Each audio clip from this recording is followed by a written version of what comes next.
UGC का नया regulation विवादों में।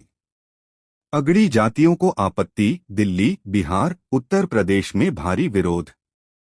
नीट पीजी की कट ऑफ -40 किए जाने के बाद देश में छिड़ी नई बहस के बाद अब सरकार के सामने यूजीसी के नए रेगुलेशन भी चुनौती बनते दिख रहे हैं। वैसे यूजीसी के खिलाफ सुप्रीम कोर्ट में भी याचिका दाखिल हो गई है और राजनीतिक तौर पर यह मुद्दा आने वाले दिनों में गरमा सकता है। उच्च शिक्षा संस्थानों में समानता की पृष्ठभूमि को आधार बनाते हुए सरकार ने पुराने नियमों में संशोधन करके UGC promotion of equity in higher education institution regulations 2026 जारी किए हैं और इसी रेगुलेशन में 3C को भेदभावपूर्ण बताते हुए गैर संवैधानिक घोषित करने की मांग देश की सर्वोच्च अदालत से की गई है। सरकार के स्टैंड पर सबकी नजर रहेगी, क्योंकि छात्रों के एक वर्ग ने इस रेगुलेशन को वापस लिए जाने की मांग करते हुए चेतावनी भी दी है। नए रेगुलेशन पर कैसे शुरू हुआ विवाद?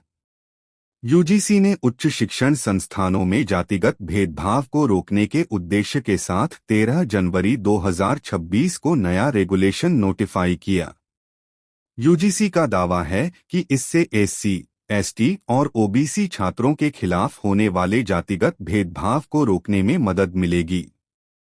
यूजीसी ने यूनिवर्सिटी के प्रमुख की जवाबदेही भी तय की है और हर शिकायत पर एक्शन के लिए तय समय सीमा के भीतर कार्रवाई करना अनिवार्य किया है। नियमों का पालन न करने पर यूनिवर्सिटी के खिलाफ भी कड़े एक्शन का प्रावधान है। रेगुलेशन नोटिफाई होने के बाद देश के कई हिस्सों में शुरू हुआ विवाद बढ़ता गया और सोशल मीडिया पर भी हैशटैग ट्रेंड होने लगा। बीते शनिवार को इन नियमों के खिलाफ सुप्रीम कोर्ट में एक जनहित याचिका दायर की गई है। रेगुलेशन में 3C को लेकर क्या आपत्ति?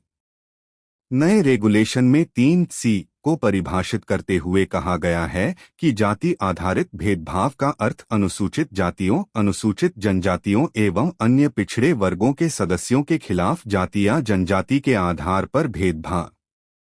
जबकि जनवरी 2025 के यूजीसी के ड्राफ्ट रेगुलेशन में दी गई 3C की परिभाषा में ओबीसी का जिक्र नहीं था। नए रेगुलेशन की क्या है खास बातें? कोई भी उच्च शिक्षा संस्थान भेदभाव के किसी भी रूप की अनुमति नहीं देगा या उसे नजरअंदाज नहीं करेगा। यह सुनिश्चित करना संस्थान के प्रमुख का कर्तव्य होगा कि इन रेगुलेशंस का पूरी तरह से पालन हो और इस उद्देश्य के लिए उसके पास सभी आवश्यक शक्तियां होंगी। अभी तक क्या थी व्यवस्था? यूजीसी ने उच्च शिक्षा संस्थानों में पढ़ रहे अनुसूचित जाति और अनुसूचित जनजाति के छात्रों के लिए कुछ खास नियम बना रखे हैं।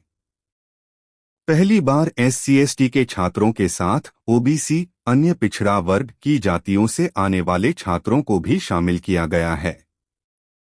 13 जनवरी को अधिसूचित promotion of equity in higher education institution regulations 2026 के नियम 3C को सुप्रीम कोर्ट में चुनौती दी गई है।